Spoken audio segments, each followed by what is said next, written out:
بسم اللہ الرحمن الرحیم۔ السلام علیکم ورحمۃ اللہ وبرکاتہ۔ 5 خطرناک گناہ جو رزق کو ختم کر دیتے ہیں۔ نبی کریم صلی اللہ علیہ وآلہ وسلم نے فرمایا، جو شخص یہ 5 گناہ کرتا ہے وہ پوری زندگی غریب ہی رہتا ہے۔ وہ 5 گناہ کون سے ہیں؟ نمبر 1، بسم اللہ الرحمن الرحیم۔ ایک بار حضرت سیدنا مولا علی رضی اللہ تعالی عنہ کی بارگاہ میں ایک شخص حاضر ہوا اور عرض کیا، اے علی، دنیا میں کچھ لوگ ایسے بھی ہیں جو امیر خاندان میں پیدا ہوئے مگر جب وہ فوت ہوئے تو غریب تھے، لیکن ان کا رزق کبھی ختم نہیں ہوا۔ اس کے برعکس دنیا میں کچھ ایسے بھی ہیں جو کچھ عرصے کے لیے امیر بنتے ہیں لیکن پھر دوبارہ غریب ہو جاتے ہیں اور ان سے رزق چھن جاتا ہے۔ اس شخص نے پوچھا، یا علی، وہ کون سے گناہ ہیں جو رزق میں کمی لاتے ہیں یا اسے ختم کر دیتے ہیں؟ سیدنا علی رضی اللہ تعالی عنہ نے فرمایا، اے انسان، 5 ایسے گناہ ہیں جنہیں کرنے سے رزق ختم ہو جاتا ہے اور آہستہ آہستہ اس میں سے برکت بھی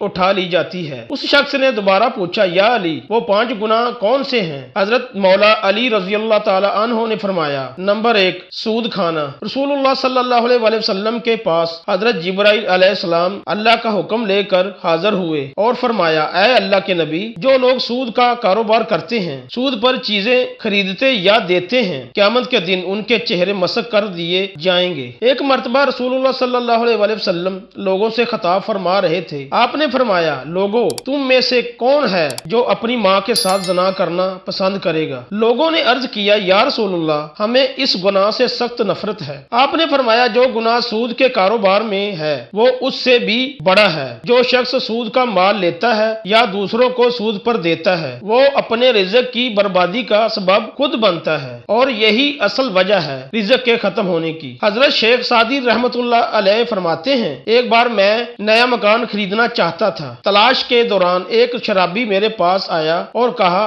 حضرت، فلاں محلے میں ایک خوبصورت مکان ہے، آپ اسے خرید لیں، میں بھی اسی محلے کا ہوں تو میرا ہمسایہ بن جاؤں گا، اس مکان میں کوئی عیب نہیں۔ شیخ سعدی رحمۃ اللہ فرمانے لگے، اے نادان، اس سے بڑا اور کیا عیب ہو سکتا ہے کہ تو میرا ہمسایہ بنے؟ تو سود کا کاروبار کرتا ہے اور سود سے بڑا کوئی عیب نہیں۔ اگر وہ مکان مجھے مفت بھی ملے تب بھی میں اسے نہ خریدوں۔ شیخ سعدی رحمۃ اللہ نے فرمایا، تیرے مرنے کے بعد اگرچہ وہ مکان 10 گنا قیمت پر ملے تب بھی میں اسے نہیں لوں گا۔ نمبر 2، حضرت علی رضی اللہ تعالی عنہ نے فرمایا، دوسرا بڑا گناہ یہ ہے کہ کوئی شخص کسی نیک پاک دامن اور پرہیزگار عورت پر تہمت لگائے۔ اللہ تعالیٰ قرآن مجید میں فرماتا ہے، جو لوگ نیک عورتوں پر تہمت لگاتے ہیں وہ عورتیں جو میری رحمت کی آغوش میں رہتی ہیں اور متقی ہیں، تو ایسی عورتوں پر الزام لگانے والوں کو میں قسم کھا کر کہتا ہوں کہ جب تک وہ نیک عورتیں انہیں معاف نہ کریں میں انہیں معاف نہیں کروں گا۔ یہ لوگ ان عورتوں کے دلوں پر تہمت کا زخم لگاتے ہیں جس طرح ماں اپنی اولاد کے خلاف کوئی بات سننا گوارا نہیں کرتی، اسی طرح اللہ اپنے نیک بندوں کے خلاف کچھ سننا پسند نہیں فرماتے۔ حضرت عیسیٰ علیہ السلام کے پاس ایک بوڑھی عورت آئی، اس نے کہا، اے روح اللہ، میرے شوہر 30 سال پہلے وفات پا چکے تھے، میں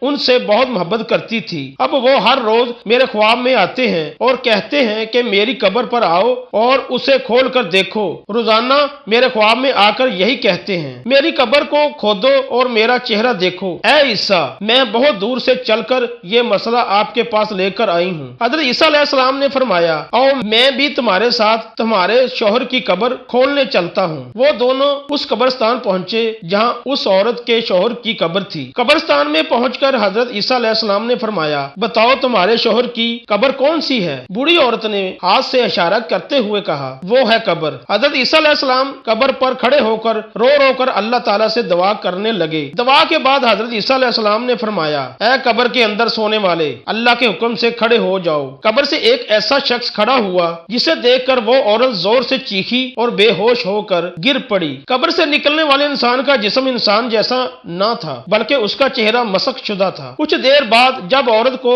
ہوش آیا تو حضرت عیسیٰ علیہ السلام نے اس زندہ ہونے والے شخص سے پوچھا، تو نے دنیا میں ایسا کون سا گناہ کیا تھا کہ تجھے اتنی بڑی سزا ملی؟ اس نے جواب دیا، اے اللہ کے نبی، مجھ سے ایک ایسا گناہ ہوا تھا جس کی پاداش میں میرا چہرہ بگاڑ دیا گیا۔ حضرت عیسیٰ علیہ السلام نے پوچھا، وہ کون سا گناہ تھا؟ اس شخص نے کہا، میں نیک اور پرہیزگار عورتوں پر تہمت لگاتا اور ان کا غلط استعمال کرتا تھا، اسی وجہ سے مجھے یہ سزا ملی۔ روز محشر مجھے ان لوگوں کے ساتھ اٹھایا جائے گا جن کے چہرے مسک کیے گئے ہوں گے۔ نمبر 3، حضرت سیدنا علی رضی اللہ تعالی عنہ نے فرمایا، اللہ تعالیٰ کے ساتھ کسی کو شریک ٹھہرانا بہت بڑا گناہ ہے۔ اللہ کے ساتھ شرک مت کرو، روز محشر اللہ تعالیٰ ہر گناہ معاف کر سکتا ہے، چاہے وہ زمین و آسمان کے وسعتوں سے بھی بڑا ہو۔ اگر وہ چاہے تو معاف کر دے، مگر شرک کرنے والے کو کبھی معافی نہیں ملے گی، کافروں کی بخشش نہیں ہوگی۔ نمبر 4، حضرت علی رضی اللہ تعالی عنہ نے فرمایا، چوتھا گناہ کسی پر جادو کرنا، کسی کا جینا حرام کرنے،